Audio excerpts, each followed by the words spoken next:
Hi everyone, this is Killshot from 99 Gaming. This is The Walking Dead Season 9, Episode 1, A New Beginning, with spoiler information. So I do have to warn you, tonight's episode will contain spoilers. A special shout out to the people providing the spoilers, Spoiling Dead's fan page. And also, before we get started with that, I do want to acknowledge this super chat. I see Valar in the house saying, hello to the 999 Army, Kill Steph, Kales, Emmy, Sweet Tommy, sponsors, patrons, and of course, all the super chatters. Looking forward to some debate, some dialogue. A lot of this stuff is along the lines of what we talked about several months ago. So there's going to be a couple new details that are out there if you guys are just watching it for the first time. So we will talk about what's going to happen. We don't have 100% of it, but we've got a good piece of what's going to go down in this episode. And also, we're going to talk about, more importantly, what's not going to happen to Rick Grimes. And we're also going to go along with some of our predictions as well, and just add a little bit more to it. I see a lot of people here. Appreciate all of you guys being here on this weeknight, and we'll be doing this all week long, Monday, Tuesday, Wednesday, Thursday, and of course we got the Fear final episode coming up this week. And why are we doing spoilers so early? Because the information is out there, so I figured if it's going to be out there and people are going to start to talk about it, then we might as well go ahead and get some dialogue around it as well. So we're going to tell you a little bit of what's going to go down tonight. Feel free to chime in. I'm calling a lot of people. But let's get this thing rolling along. And how's the episode going to start out? And we see from a lot of the pictures that there's just going to be a big group of people. Rick, Michonne, Daryl, Maggie, Carol, Ezekiel, whole bunch of people, and they storm into D.C. So they're trying to set the stage for a brand new season. Of course, it is going to be a new beginning, and they're working together, which is interesting because they don't all like each other at this point. They know that they rely on each other to survive, but they got the Sanctuary, and the Hilltop's not happy with the Sanctuary being around, but they still have to work together, and they're still doing it at this point. And I see Pete D in the house with the super chat, so thank you so much, Pete D. You owe me a question later on, though, so think of something. Moderators, if we get a Pete D follow-up, that would be awesome as well. I'm sure he's going to have a couple clever chime-in somewhere along the way, but thank you so much. Appreciate your support there, Pete D. So we've seen a little bit of, they got to go there, they got to get the wagon. Of course, this picture, you can see the wagon in the background. They've already gotten it. Daryl looking like a definite gangster with the bandana there. So what happens when they get to D.C. and they're roaming around the Capitol building, the museums, all throughout that area? So it appears that we've got some high drama right off the start here. So you saw the scene where they're holding on to the wagon and they get it down. Well, apparently there's a glass floor there, and Ezekiel is on the glass floor. And we saw the one scene where there's some walking along in the trailer.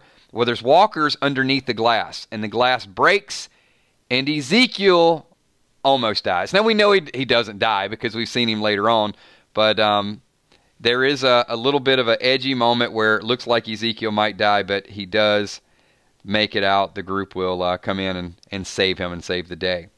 So I think part of the storyline is going to be how they're going to try to rebuild, but they're fighting against themselves. So the more they accomplish something, the more Rick realizes that this isn't going to be easy because there's so many personalities out there. So the Sanctuary is going to be a big centerpiece of the first episode. So the Saviors, we saw outside, the Scarecrow's up, and their crops are drying out. Well, guess who's in charge of the Saviors? So apparently Daryl got nominated for that job. So you got Rick over Alexandria, you got Maggie over the Hilltop, and apparently Daryl is the new leader of the Saviors, but he doesn't like it because he doesn't want to be there, people don't want him there, and he even goes to Rick and says, look, dude, I don't want to do this, I want out. And Rick's trying to talk him into staying and how they need that, but Carol apparently overhears what's going on, and she volunteers to take over for Daryl. So Carol will step up and lead the Sanctuary and the Savior. But still, that's not going to be a smooth transition because we know there's a lot of loyal people to the Saviors. There's a lot of people still want Negan. They don't like struggling. And one thing about when they were there with Negan, there was points, there was other stuff, but they lived like kings. And you got to kind of ask yourself, when you look around, you see the Hilltop, and they've got all this stuff, and you used to be the one that had all the stuff, even though the way they were taking it, they liked their lifestyle. And now they're not going to like the way they're being treated. So, a lot of Negan followers still there, and the animosity goes down like this. So, Daryl, and one of the questions, this was from Spoiling Dead's fan page, is, are there any characters who are showing animosity to each other? And I guess the question should be, are there characters that aren't showing animosity toward each other? Because this is some of the drama that's going to be going down. Daryl is pissed off at Rick. Gregory is angry at Maggie because now she's the leader of the Hilltop. Maggie is angry at Rick.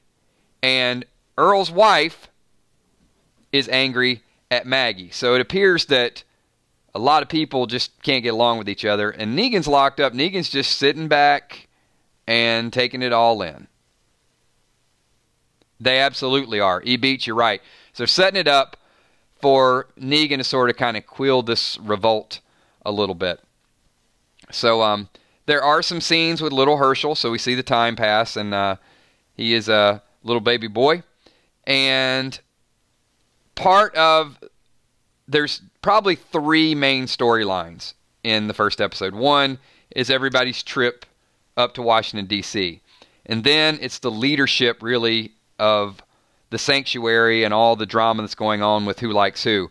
And then the big thing that's going to go down, and this is going to show where the rift really occurs, is Gregory trying to kill Maggie. Now, we talked about this a couple months ago. It was leaked really, really early. If you guys are tuning in late, once again, these are episode number 1 spoilers. So these are confirmed. These are out there. So the way this is going to go down is Earl's son is going to get bit in the opening scene, and Maggie has to put him down. So we saw Maggie swinging the crowbar. The thought is that that's Maggie having to kill Earl's son because he gets bit. So Maggie killing Ken. I know there's some speculation she was putting Rick down, but no. And Gregory, then after Ken is dead, is basically going to blame Maggie for what goes down. So Earl's an alcoholic, and Gregory gets him drunk and basically tries to convince him to kill Maggie. So, late one evening, Maggie's walking around. She's got little baby Herschel. It's at night. You know, he's up, so she's taking him for a little walk. Gregory basically goes up to her. You know how Gregory's kind of that snake, and he's like, Margaret? There's someone's been messing around with Glenn's grave. So tries to get her to go out to Glenn's grave. And she goes out to check it out. And she is attacked by Earl, who's wearing a mask. Herschel's stroller gets slung to the ground. And I think this is also going to set the stage for Maggie's future instincts to take over about what kind of world does Herschel live in when, you know, even somebody like Gregory can set up an attack and Earl can attack you. How's Maggie going to be able to kind of be in the midst of this and keep baby Herschel safe? So keep that in mind, because I think that's really going to be a story that starts to play out by episode number 6. And part of the reason why I think she's going to leave. That's not confirmed. That's just kind of my speculation at this moment. But baby Herschel screaming, so, you know, this is going down. And Enid tries to jump in, and Enid gets knocked out in the struggle. And we know that Enid is going to be temporarily incapacitated. So the word is she's going to be in a wheelchair from this attack. So it's a pretty serious attack. People come out, you know, they hear what's going on, and Maggie goes to Gregory, and then Gregory tries to kill her. She gets the upper hand on Gregory, and basically kind of captures him. So it seemed like in the beginning it was just, you know, Gregory plotting this out, but the way this is going to go out is going to be kind of neat to watch. So think about this, and I'm sort of visualizing, and I'll walk through it one more time for those of you there. So Maggie's kind of walking out, Herschel's being a little rowdy, and then Gregory sees his opportunity. Hey, somebody's messing with Glenn's grave. And this is after he's already gotten Earl drunk. So Earl's not 100%, Earl. And this big fight goes down. Enid gets involved. Baby Herschel gets thrown to the ground.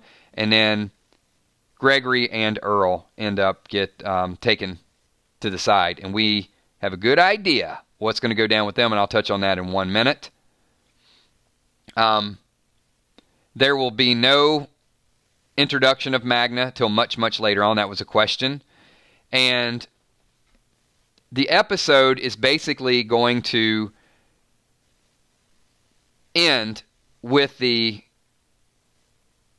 Gregory scene. But prior to that, big relationship news, and I'll get into how the episode's going to go down and how dark and how eerie it's going to be. Ezekiel will also officially propose to Carol. She gives him a little back and forth, but she doesn't tell him yes. So we also saw that scene in the trailer where Carol and Daryl are sitting down, and I think that's where Carol is going to confide in Daryl and basically tell him, hey, look, he wants to get married, and she wants to do it. She's interested. So we've got relationship, we've got people working together, trying to build a new beginning, and then we got the dark side that's going to creep in. And I think it's a pretty good balance. So part of the dark side is the sanctuary, but then the official ending of the episode is going to be this real kind of dark, eerie scene at Hilltop. All the children are put to bed, so the adults are out there. Rick and Michonne and Daryl are there. We saw Rick, Michonne, and Daryl. They ride up. Daryl's kind of sent for them. And Enid is injured. She's there. And all the people gather, and we see Gregory with the noose around his neck begging for his life. And then Maggie makes a speech, and bam, Gregory's hung, and Rick and Michonne are shocked. Now, we can definitely say that Gregory deserved it, but I think Rick and Michonne are kind of shocked because it was Maggie sort of being jury, judge, and executioner. Like, this is the way it's going to go down. So that is that's episode number 1. And like I said, there's some bits and pieces that we have to fill in the blanks, but I think that gives you a good overview of how it's going to happen. So based on that, and I think it's going to be a very good episode. So I'm not going to ask you guys to rate the episode at this point because we are going to talk about a few more things. But out of other than the fact that, hey, we're really excited to watch The Walking Dead again, what are you most looking forward to in episode number 1? Not what we know about 2, 3, 4, and 5, because I'll give you some bits and pieces about some other stuff later on. But what are you most excited to see? And we know this happens after the time skip.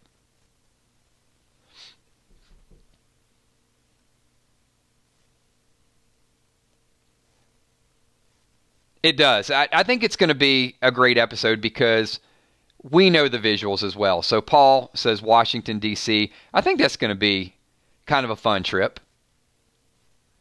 Shane says Gregory's death.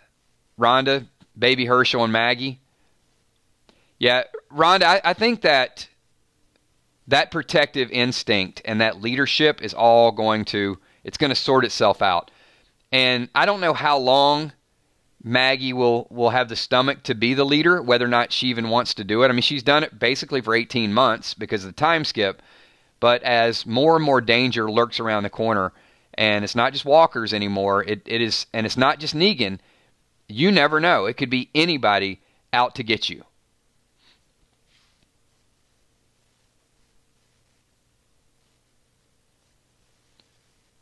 Well, Mike, we got a ways to go for the Whisperers, though. I mean, at least 6 episodes and a time skip.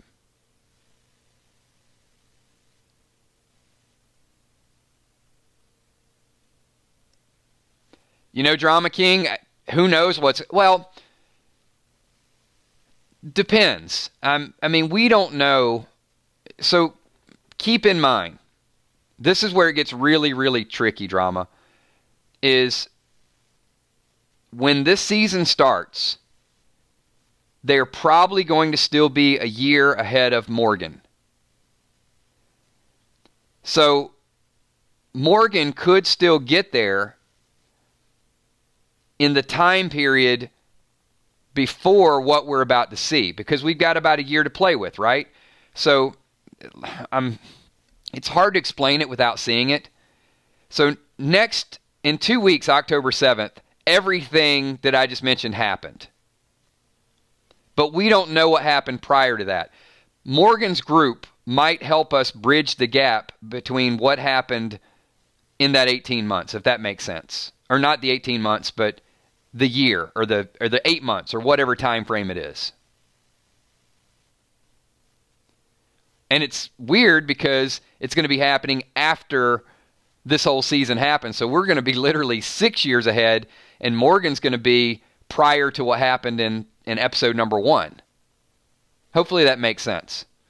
You have to think about it over and over again just to kind of remind, watching 2 shows and how the time relates to each other on 2 shows is kind of confusing. Well, Lynn B., we don't know that. So Lynn B. says, guess Morgan won't find Rick this time. He could find Rick. That's the real difficult part. Morgan could still get there before episode 1 takes off. Morgan and Rick could have an interaction. Morgan could leave and go somewhere else. Morgan could... I don't know. I don't know how that's going to play out. He may not even get there. You're right. But there still is enough time for him to get there. And, Andrew could go back and do a cameo appearance on Fear the Walking Dead, which would still be when he was alive or before he left. Either or.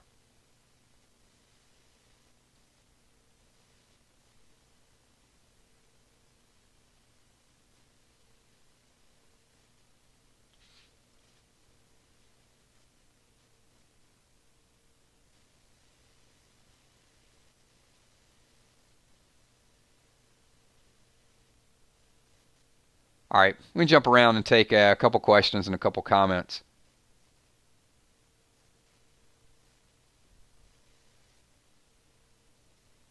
First of all, I'm going to just say you have the stupidest name I've ever seen on YouTube. So you probably shouldn't even be here because you're tacky and more than likely you're trash. And if you're just here to make stupid comments, we're going to go ahead and relieve you from being here. What a asshat.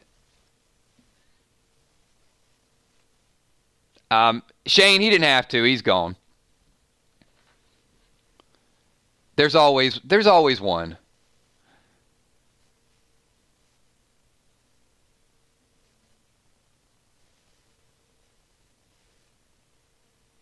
All right. Exactly. He's like, he walks into a room and complains and just go away, kid. Nobody wants you here. All right. A little bit of free entertainment for everybody tonight. The question's going to be, don't discount Martha following the group back and wreaking some havoc. Do not... I think she is going to be a bigger thorn in the side than a lot of people realize. And, Morgan, she has this psychological control over Morgan, I think. So, they go back to Alexandria and Martha follows them up. She might have a bigger storyline. She is creepy, and, she could just follow at a distance, and, that year that we don't know about, how do we know that Martha's not up there getting involved in some stuff?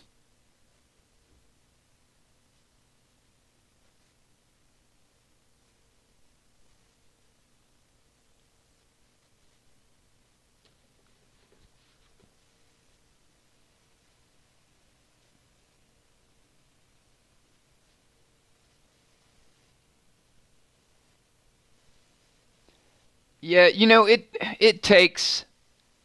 it's going to take a while, I think, to get into full villain mode. But there's some things they could write in there to make it a little bit worse.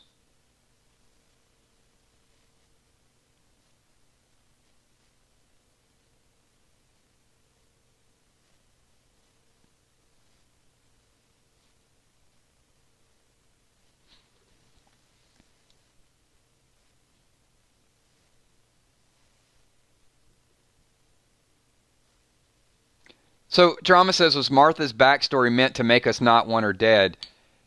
I think it was meant to make you understand her, where she came from. But it is going to kind of straddle that moral ground between whether you think she can be saved, whether you think she's inherently evil, or whether you think that she's just crazy and can't be saved. I mean, I guess those are your options. But she is getting a little bit more evil to me by the minute. I have less sympathy for her. I mean, I appreciate what she went through and how it happened, but now sympathy's gone. Jimmy's Jammin' says, I think Morgan will be kidnapped by Martha, and Morgan will pull an Eastman on her.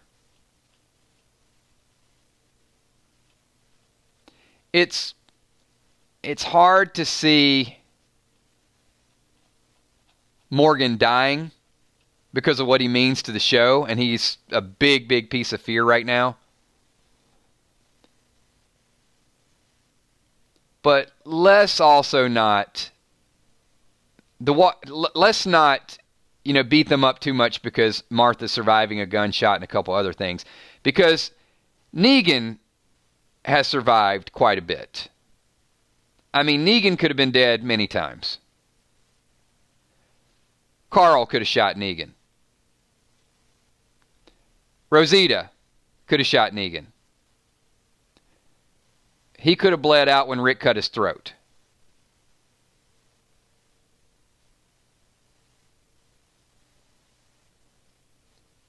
Shiva could have eaten Negan. So Negan has dodged many bullets, literally. And, I think, and let us not forget, Rick could have also shot Negan, but Rick can't shoot.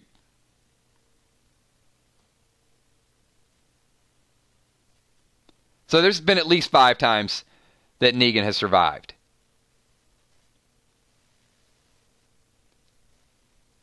But Carl too. I mean, Carl got shot when he was a kid. Carl's probably the only person that could be shot in the eye like that and survive it.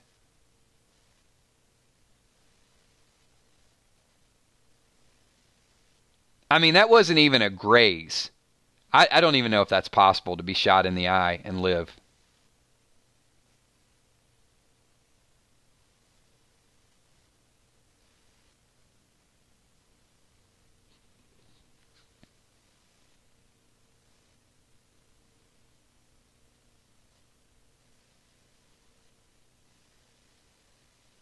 All right, I'm just checking out a couple comments here. Actually, he did. John Dory had an incredible shot.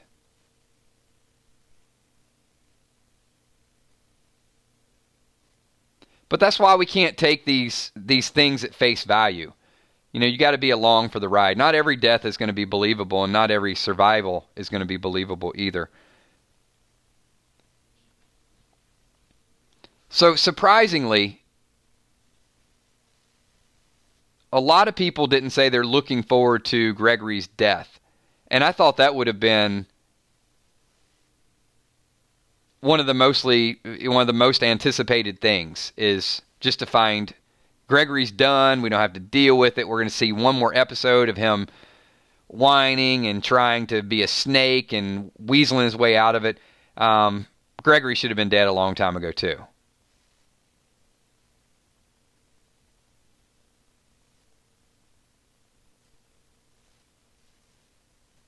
I agree, Justin.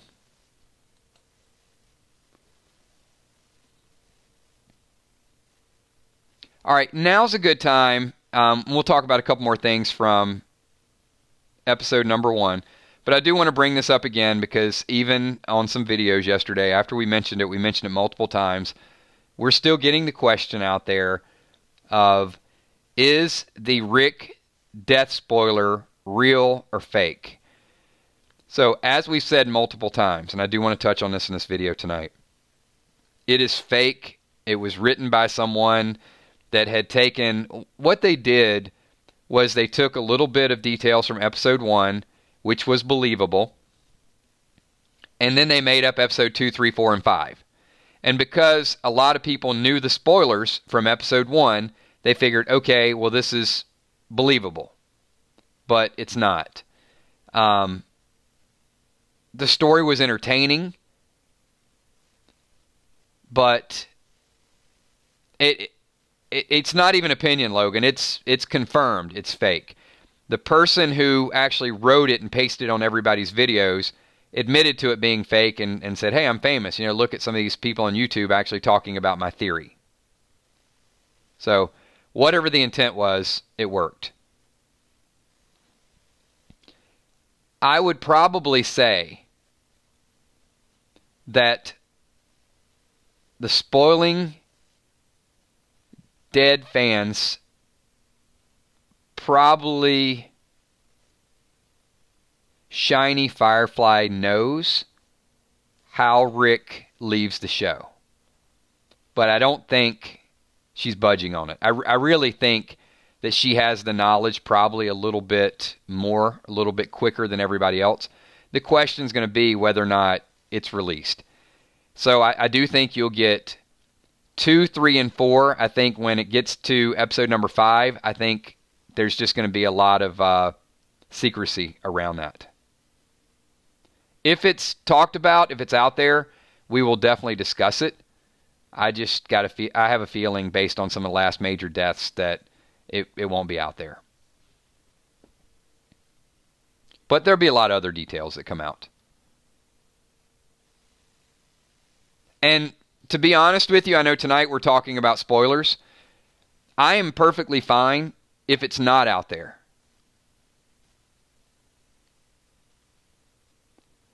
Because we're not going to make or break our channel on spoilers.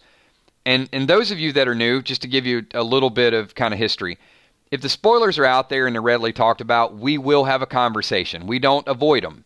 But at the same time, if they're not out there, we're not going to go crazy trying to get it either.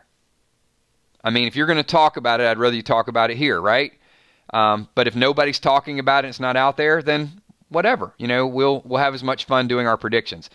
The other thing that is going to happen, just to kind of get you guys in the mindset in a week or so, is if the spoilers do come out Monday or Tuesday, we're not going to release them on Monday or Tuesday. We're still going to do our predictions. We're still going to do our chat around it, and then we'll compare the spoilers later on to our predictions to see how close we are. I think there's just a lot more entertainment value in that, and how we can kind of ramp it up. So let's talk about some of the events that still have to go down. So we know all these things happen in episode number 1. That's a pretty action-packed episode number 1. And we know that Rick is exiting in 5. So that gives us 2, 3, and 4. So now you can go back and you can look at the trailers and the teasers and start checking off some of these images and how they relate. So Maggie beating down the walker, that's episode number 1. That's Maggie killing Ken. But now we know that in episode 2, 3, and 4, we got to build the bridge. We got to have some chats with Negan.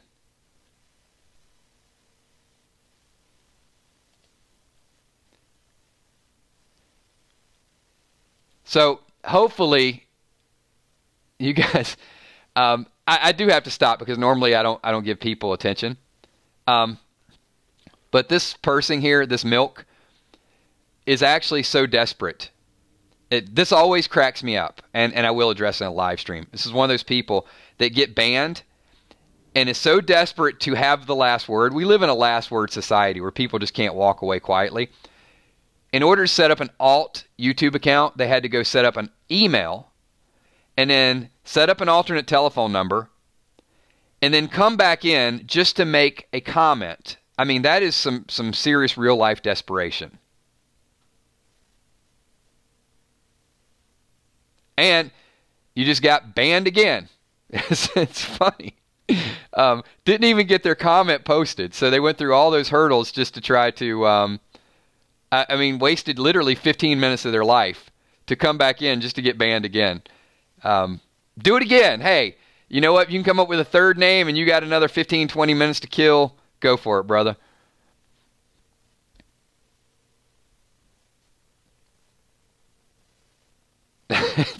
It's like I said, we don't have commercials live, so it's almost like entertainment.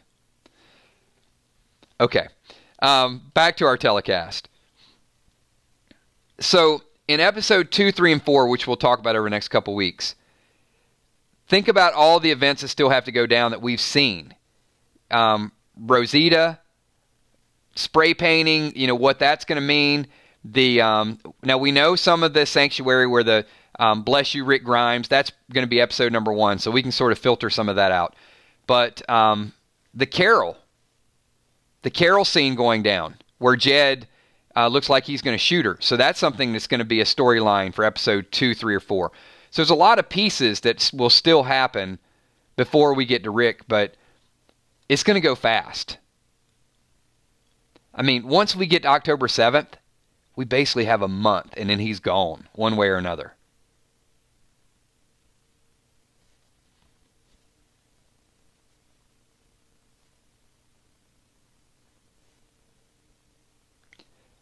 Yeah, the Jesus death that we've heard about happens after. So that's 8 or 9, from what I've heard. After the time skip.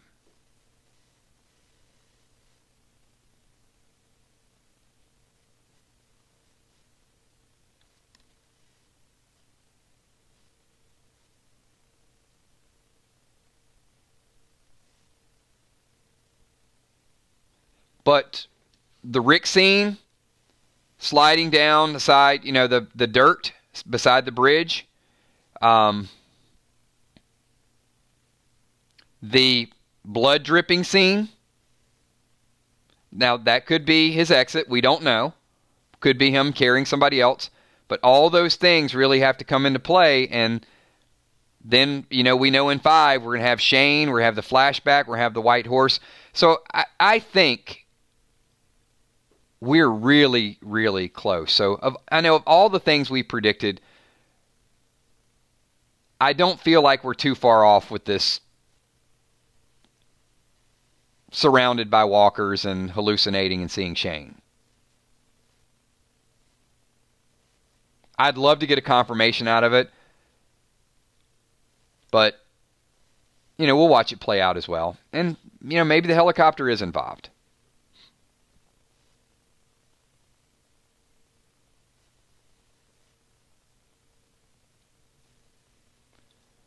So, Sherry, it depends. How many seasons left? As many as they want to do. I mean, I think there's still going to be a big draw. I mean, there's going to be people that don't watch it, but look, here's the question.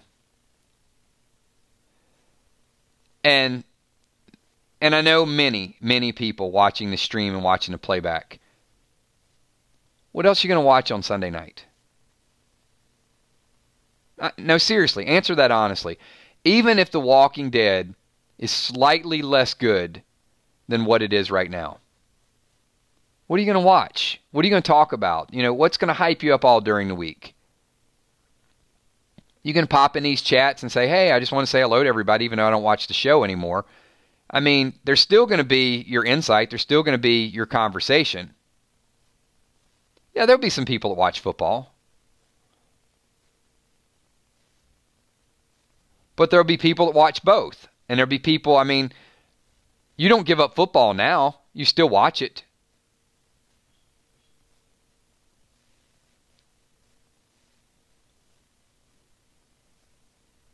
So I'm not expecting Rick to leave and then all of a sudden we have several thousand people that just stop hanging out with us.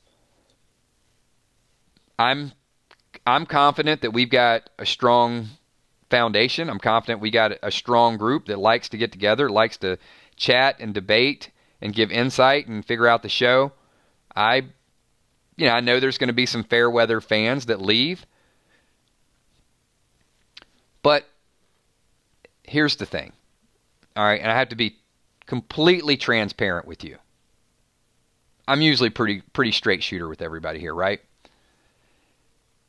Most of those people don't participate in our streams and are not members of our group and don't hang out with us anyway.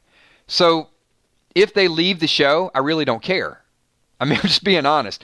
If it's somebody that's not part of our group, that's not part of the 999 Army, and they pop in or leave a comment on a video once every 10 videos and say, hey, guess what? I'm leaving the show if Rick dies. It's like, so? Why do I care about that? Because honestly, I only care about the people that we interact with. Now, if those people are here and they're part of our conversation, that's great. But if The Walking Dead has 5 million fans or 4 million fans, doesn't make any difference to me. Now, to other YouTubers, it might. They're looking at the ratings every week, and oh my God, they went from 5.1 million to 4.8. What's going to happen when they go down to 3.5? They're probably going to add another commercial. Maybe. So we'll have to sit through one additional commercial. But the people we appeal to, honestly, are the people that are here almost every night, or the people that always watch the playbacks, that are always involved, the people that are on our Facebook page, participate in the streams. I mean, that's kind of our audience, and it's always going to be our audience. And that's why when I ask all of you, how many people are watching to the end, then, yeah, Chris, I would disagree. Like, this dude that keeps coming in trying to troll everybody, I honestly don't think he matters. I could care less if he watches The Walking Dead, or I could care less if he pops in our streams, or I could care less if the guy ever chats with us again. But each and every one of you, absolutely. I'd be heartbroken if some of you guys left. And I hope the writers don't do that to our core viewers. I hope they keep everybody entertained till the end.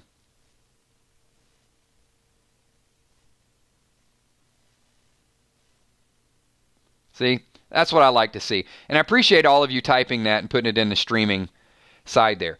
So I'm going to recap really quickly for people that might be just coming in late, a real fast overview of what's going to go down. And then I'm going to open it up for a couple questions. So once again, group is heading to D.C. They're all together. They're not 100% buddy-buddy, but they know that they need to do things to survive. Ezekiel almost dies. He falls through the glass. Savior's going to be a power struggle at the sanctuary. Daryl's been taking care of business up there. He's been leading, but not wholeheartedly. Mentions to Rick he doesn't want to do it. Carol's like, hey, don't worry about it. I'll step in, and Carol will take over. And it's just a lot of Saviors still there. We will see Baby Herschel. It's a big storyline. And then in the opening scene, Earl's son Ken gets bit. Maggie has to put him down. And then Gregory's plotting to take over. Gregory's not happy. Daryl has some issues with Rick. Maggie has some issues with Rick. Michonne and Rick have some issues with Maggie as well. So it is a little bit of back and forth. Ezekiel will propose to Carol. And then the big news is going to be how this hanging plays out. And that is going to set the stage for the rules and the laws. And it is going to create a rift. So Maggie's not happy that Negan is still jailed, but Rick and Michonne are not happy that Maggie is just killing people and they don't have a chance to have their say. So that's pretty much the overview of what goes down. So open it up for the group here. How many are softening up their stance on Negan? I was on record of saying it's going to be almost impossible for me to ever forgive Negan. And I'll still go on record and say Negan's going to have to save Rick. Or Rick's going to have to give his life for Negan in order for me to get it. Crawfish is saying no.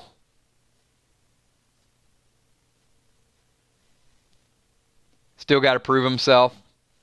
Unforgivable, Whitney. Not yet, Pete. Okay, I mean, I'm no harm at all. I'm not going to judge anybody because I'm right there with you. I was probably one of the first people to say I just can't. I'm always going to have that image of Glenn. But if he carries the legacy of Rick, and if he's the only person that can do it, it's going to add some... It's going to make it difficult. It's going to be a different dynamic.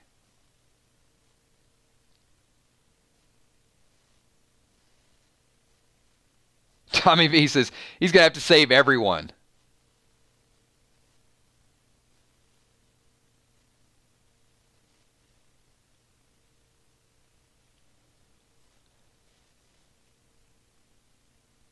Oh, Drama officially got Emmy and Steph to gang up on him. That's hard to do.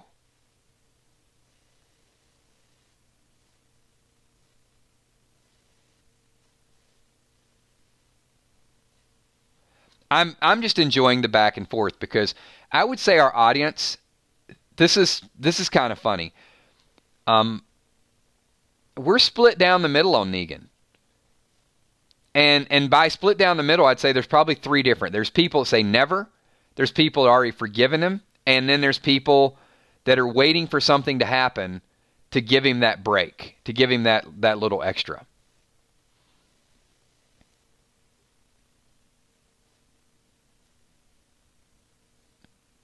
I mean, the only question is, if it's the bottom of the ninth and there's 2 outs, who do you want stepping up to the plate with a bat in their hand? Probably Negan.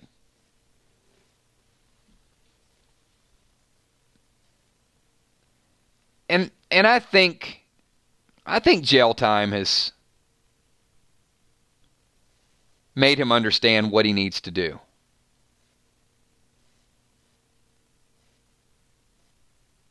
Okay, I got a follow-up question, and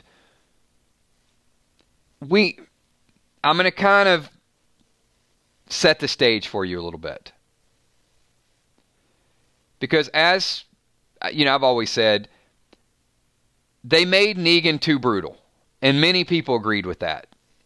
Not if they had planned on keeping him evil, that would have been fine. But they made him too brutal to bring him back. So we know Carl dying was contributing to people accepting Negan. So I'm going to give you one more scenario. Rick and Negan's interaction could be another layer to help you accept Negan. But here's one more thing I want you to think about. And maybe it will, maybe it won't. I'm not trying to influence your opinion. But for me, it would. Would having Maggie leave both the character Maggie and the actor not being on the show and writing Negan a little bit stronger character help get over the Glenn thing a little bit more?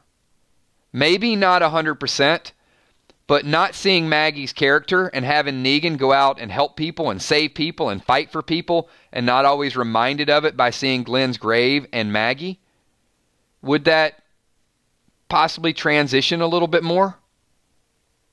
Out of sight, out of mind, maybe?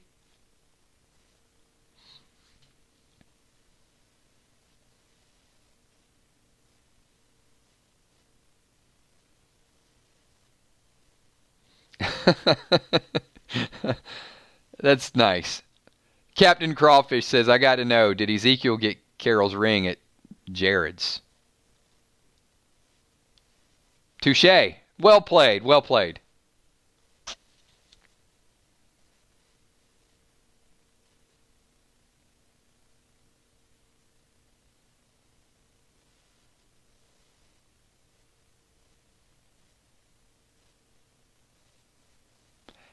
I agree. Bumblebee Brown.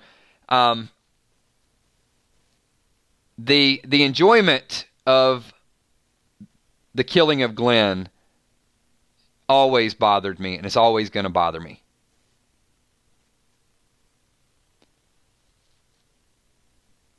But the one thing that started to, I guess, not make me accept Negan, but not even understand. To consider accepting Negan, not forgiving Negan. That's what I'm looking for. I'll never be able to get over the Glenn thing, but the way he reacted to Carl's death, the taking out Davy without a hesitation because of the Sasha incident, that started to show me there was a different side of Negan. Killing Simon because of what Simon did. But he does go back and forth, because then he's ready to kill Father G. No questions asked. And then he's ready to fight Rick. And for a moment, kill Rick, but then Rick played on his emotion. So even when Rick tricked Negan and cut his throat, it was almost as if he was, what the world Carl wanted and how they could get it. And it's like, oh, guess what? Psych. You can see that emotion has been kind of implanted in him, that he knows it's about something different.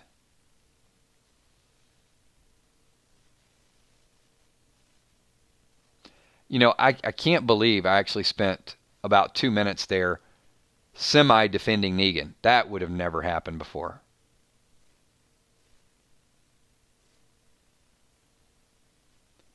So I'm not a fan.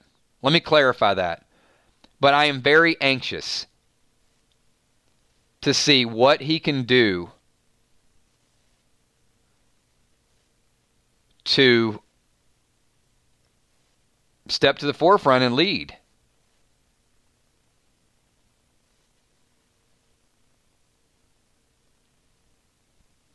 Yeah, Walking Dead Nerd says, he'll grow on you. But I think it's going to be one of these type of scenarios where it's going to be, the old me was like, oh, they need to kill him. Simon needs to kill him, and Simon needs to take over. I can't believe he's still here. And then probably the next me is going to be somewhere along the lines of, okay, yeah, that was kind of clever what he just said. I still don't like him. It's probably going to be like that. Or, wow, Negan just stepped in front there and kept that person from dying. He just saved another person. He saved another person. I know the writers are going to do that. I mean, we are going to be manipulated to a certain extent.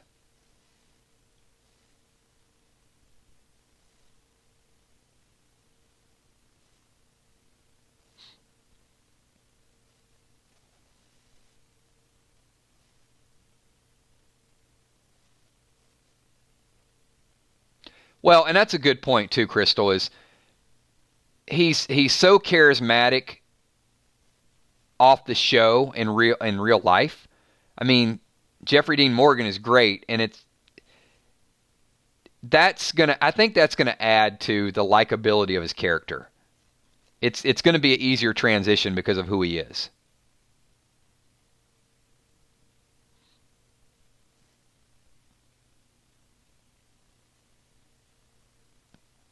And Andy, I have to tell you, if I had to give my rating of Walking Dead one-liners, I'm still going to say Abraham, and then I'm going to give Negan second, and I'm going to give Sarah third from Fear the Walking Dead. I mean, she's growing on me in a hurry.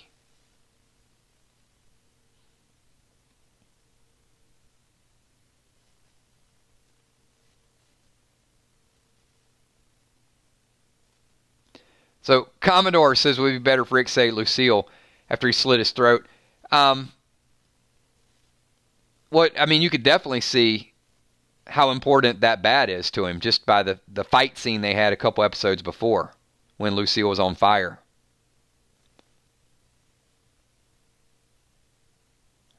And that had all the makings of Negan dying, and next thing you know, it's like, wait, where did Jadis come from?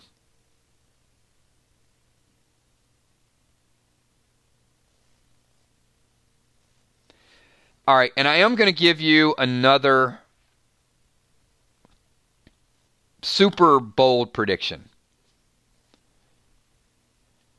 And this is not just my prediction, but it's little bits and pieces that I've heard and sort of pieced this together, either from the writers, the actors, and also the fact that Daryl is geared to take on a different role, and hopefully what you've seen in the trailer. For 8 seasons, Norman Reedus, and I know if you're a big Daryl fan, just hear me out on this. He's basically been a mumble rapper. Everything is just kind of under his breath. I don't care if he is sorry. I'm going to kill that son bitch. I'm going to kill that son bitch. We brothers, Rick? I'm going to kill that son bitch. You know, it's just been, that's the way they wrote his character. I'm not saying there's not substance to Daryl. I'm saying he's very to himself. He's takes action. But something amazing is going to happen as well. And this is my bold prediction, and this is a little bit of what I've read. They are going to write him differently. They're going to write him less grunting, more conversation, more enunciation of his words, a different role. We've already seen a little bit of it in the teasers. Whereas before, where he would say something to like, you know, we okay, Rick? You know, something like that. And now it's like there's sentences there. A couple of the exchanges we've seen, well, you caused this, Rick, and you can actually hear him, and he's clear the way, I'm telling you, sometimes he talks, it's like kind of under his breath. I'm trying to figure it out. Daryl's role is going to transition. And what's so hard about it right now is people cannot see Daryl in a leadership role because of 8 seasons worth of being an extreme introvert and then taking care of the underdog. That's always been Daryl. So Daryl's not just going to look out for the underdog. He's not just going to be the person that jumps in and protects the people getting beat down. Daryl is going to have a broader vision. He's going to speak up. He's going to say things. He's going to oppose. He's not just going to wait. He's not going to keep all those emotions inside. So stay tuned for that. And it may be hard to really wrap around in the beginning, but I do think that you're going to see it won't just be Negan leading. And if they do that, it is going to lessen the impact of Rick. We can argue about it because I know how everybody feels about Rick. But a stronger Daryl, a likable Negan, a Magna invited, to the mix. It gives you something to sort of watch, and it gives you something to sort of, we said the same thing with Fear the Walking Dead. It was, we'll never live without Nick. We'll never live without Madison. And now you find yourself like, hey, John Dory, that's a good shot there. Oh, I really like Alicia. Well, Morgan's over there. And you don't forget about these characters, but you're entertained by a different group of people. I get it. It's Rick's show. It started with Rick. But I do think there's some conscious writing that can change a little bit of that, where we're still wanting to see the other character's story.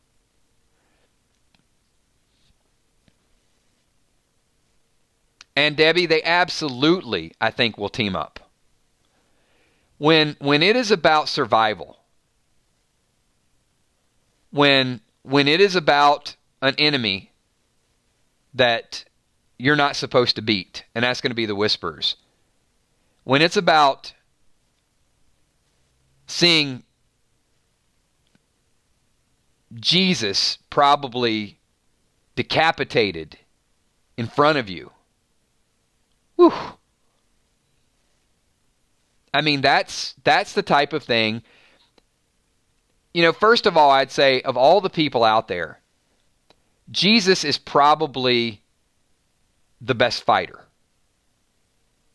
Would you agree with that? Would you guys agree that if you had to take kind of all the people right now in The Walking Dead, Ezekiel, Jesus, Daryl, Negan, Jesus is probably the one with the most potential?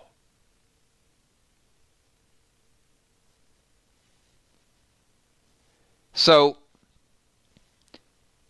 if there's any doubt of what Negan and Daryl and Magna and the rest of them need to do, so if you've got basically your badass and you see several Whisperers surround him and decapitate him, that's going to be emotional. That's going to be moving. Where your best just got taken down, we had better band together, and we better do it in a hurry, because that could be any one of us. And I think that's going to be that last little missing piece that really makes Daryl and Negan look at each other and say, we need to rally the troops. It's going to take a lot more than just one or two of our fighters to go in there. And especially, I'm going to give you some names, because this was sent to me. And I'm not saying it is what it is, but I want to thank Wilson for this little tidbit of information. It says, kills, this just caught my eye, looking at a cast list for The Walking Dead.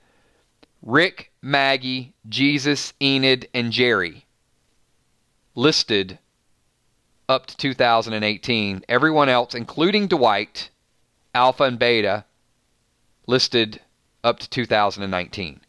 So, you know, could be contract negotiations, but we know Rick leaves. We know Maggie leaves. We know Jesus dies, from what we heard. And we're hearing that Enid and Jerry are not signed for next season. So Jerry could die and Enid could die. And it's very believable that both could die. Now, it doesn't mean that others can't die. We know Tara will never die. Tara will be the last one standing. But something happens to... So let's think about this for a minute. Could this be... Look, we had Ezekiel decapitated in the comic. We had Rosita. We had Heath. So if you take those 5... and say Rick and Maggie, we know they're leaving, and you got 3 more, Jesus, Jerry, and Enid, that is a very believable Pike story. Jesus the fighter, and we know Jesus dies, okay? Jerry, and, you know, Jerry's a champion too, and then Enid, whew. I think that's very believable.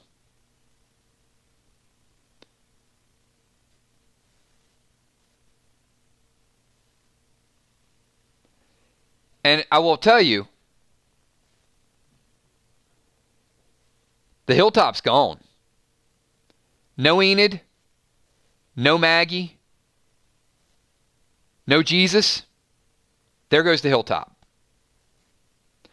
And I think the hilltop being taken down is very symbolic And that will also fire up Negan. I mean, Negan may not like everybody there, but I'm sure he likes the people he's with rather than the people he doesn't know.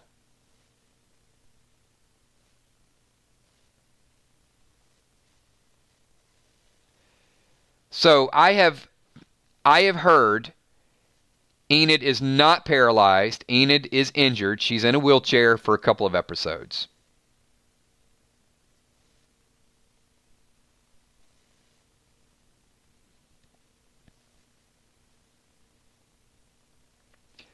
But Maggie leaves before the Jesus death. But wouldn't an Enid death, wouldn't that be a hell of a way to get Maggie to take off?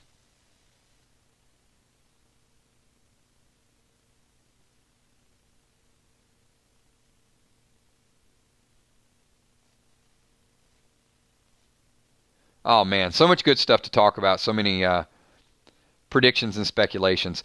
So we have just hit 1 hour. I'm going to ask everybody here, members of the 999 Army, if you guys can do me a big favor. Let's show our support and make sure these trolls that pop in from time to time know how much love and know how much interaction that we have. Everybody hit the like button. Show a little bit of 999 power there. Appreciate it, everybody. You guys are an amazing group. Love to talk to you guys every single night. Just good thoughts, good theories, very mature group. We will be talking about a Walking Dead topic tomorrow night. We're going to get into a little bit of our predictions and speculations. Going to have a brand new topic that we're going to go through. It was a fast hour, wasn't it? So Tuesday, Wednesday, Thursday.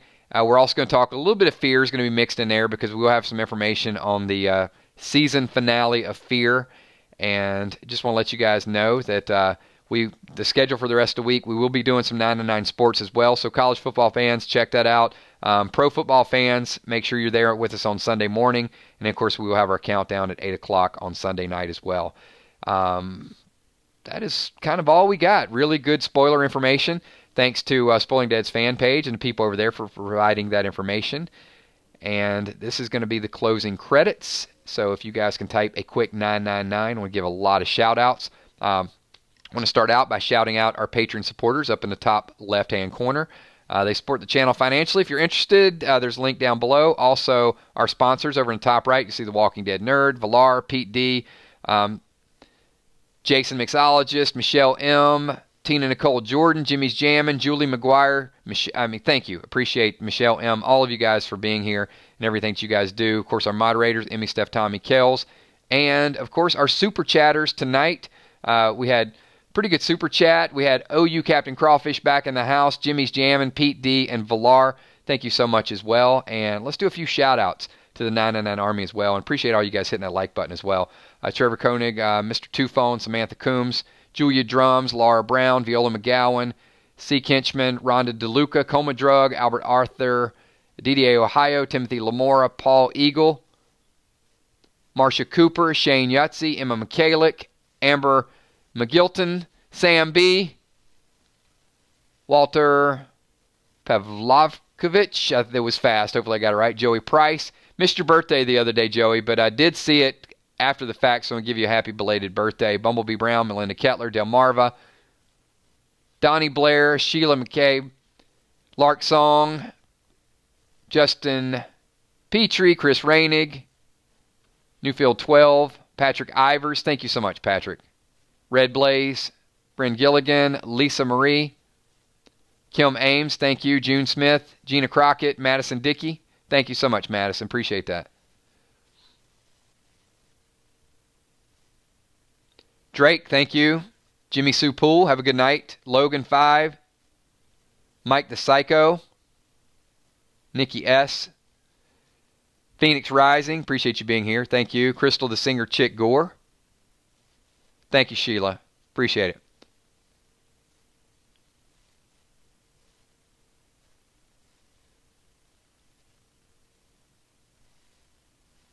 Mary, thank you. Have a good night. Michael Curie. Maniacal Mary, thank you.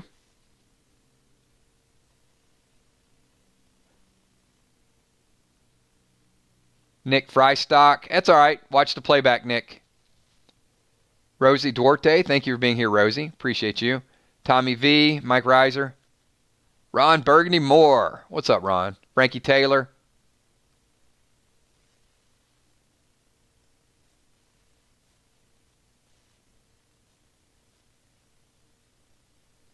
Fluff Salisbury, thank you. Have a good night, man. Danny Martinez. Hey, appreciate it. I'm glad you made it here live, Danny. Love having you here. Whitney Hernandez, thank you. Have a good night. And this is where Commodore OU Crawfish would ask for 5 more minutes, but nah. You know what we've been doing, Crawfish, is we've been doing some outtakes after the shout-outs and just hanging out for about 5 more minutes. So who knows? Jimmy's jamming.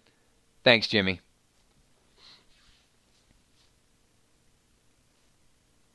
Have a good night, Sonia. Thank you.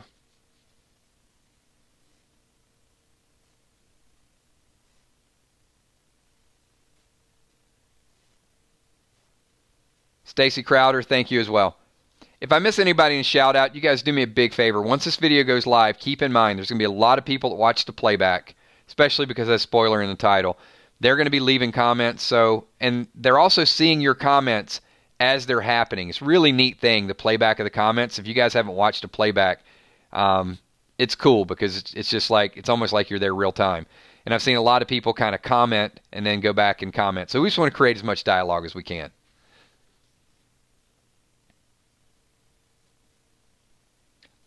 Commodore, we have not gotten that. The dinner with kills it's a threshold, so that's not going to happen for a while. We're going to push to 100K subscribers. We got a sponsorship goal and also certain amount of fans that we're going to hit on our Facebook fan page. So we're hopeful that we can hit that by San Diego Comic-Con. That's the goal, is by next summer. And we've been growing like mad, so who knows? I mean, we might get it. It may take a little bit longer, but eventually we'll get there. Once we hit 100K subs, we hit our sponsors, and we also hit 2,500 of the on Facebook, then we're going to trigger 999 Live and just do a lot of other live stuff. Some corny, but yeah, whatever. I mean, we'll just drive around and go places. I'll show you guys the city. Crawfish, if you want hot dogs and spaghetti and you win, then we will have hot dogs and spaghetti. And we did commit to karaoke night with Crystal, the singer chick, as well. We got a long way to go. So we're gonna keep building our fan base. Like I said, this is the end. This is kind of our outtakes, but just a general overview of the channel. We've added a lot more sponsorship. So one of the things that we're doing, you guys know I'm very, very active in the pet community. Love to make sure that pets are rescued. But in addition to that, some of the additional Patreons and support we've gotten has gone to advertise the channel. And we've brought on 8,000 new subscribers through promoting videos and posting and advertising and networking. So the more people support the channel, the faster we're going to grow. I mean, that's just the reality. And really thankful for all the people that continue to show up, continue to hang out, watch the ads, super chat, sponsor, Patreons. We're going to get there. But we're not going to just do it the wrong way. We're not going to do it with a ton of trolls like we had tonight. I mean, we're going to build the channel, but when we have that amount of people, it's going to be the right group of people, not just anybody that pops in here.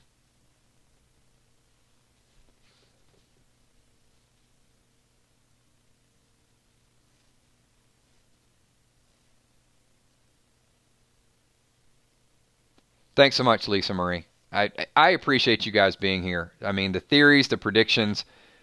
I mean, it's fun to do it. It's not a task. I think when you're with the right group of people, you just get the ideas out there, and most of it is your thoughts and your comments. I mean, every once in a while I have an original thought, but most of it is just all of us piecing it together. We're much better as a team, I think, than we are individually. Well said, Emmy. Quality over quantity. So, Madison, I love the fact that people help strays and help rescue, and I want to make that happen. I will say, from a personal standpoint, I have one, and that's a handful. But really, really awesome circumstances the way he sort of came about. And I am talking about my kitten at this point. There was a rumor out there that I had like my daughter appearing in one of my videos, but I don't have kids. Sorry, that was just a rumor. People talk.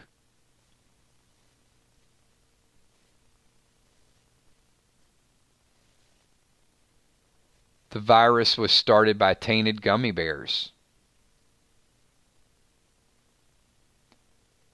I did learn a very interesting tidbit last night, Commodore, about Jim the beer maker. Is apparently part of the reason why he made the beer is because the virus, which I guess could be transferred via water, cannot be transferred via beer. It was like a subtle comment with that, and maybe it's something the groups will figure out later on.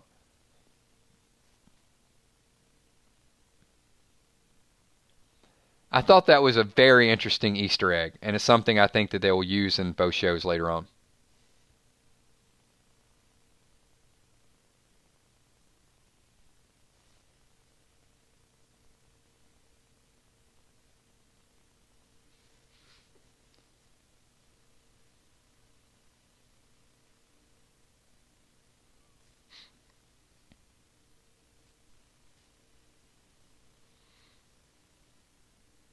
Yeah, Steph, I don't know. I mean, he did mention it. I'll have to go back and see what is his exact dialogue. It was kind of subtly thrown in there when he was just kind of talking about, the importance of beer.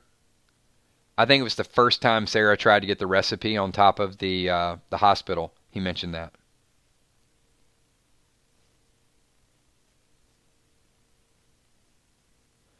That's a good question, Kim, is what he whispered in her ear. We're going to be wondering that for a while. All right, everybody, this has just been our hanging out outtake moment, so appreciate everybody being here. We'll be back again, and we'll do this at 9:30 tomorrow night. Thanks for everything that you guys do. Talk to you then. Peace.